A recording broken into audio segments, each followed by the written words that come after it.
പഠിത്തവും കൂടെ ജോലിയും അത് തന്നെ. ആ, പകൽ മൊത്തം പഠിക്കാൻ പോയിട്ട് രാത്രിയിൽ ജോലിക്ക് പോകുന്നെന്ന് പാവം. ആ, 1:30.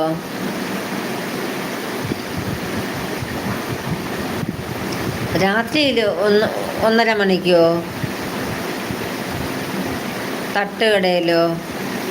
ആഹാ, രാത്രി 1:30 വെളുപ്പിനെ?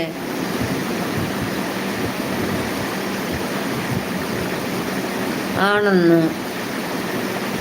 തട്ടുകട എന്തിനീ 1:30 പാതിരാക്കി?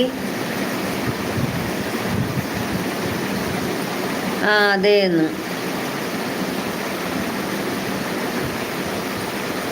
ഇപ്പം സ്കൂളിൽ പോകണ്ടേ രാവിലെ? തട്ടുകട രാത്രിയാണ്. ആ, അതാണ് 1:30 എന്നല്ലേ പറഞ്ഞേക്കുന്നത്.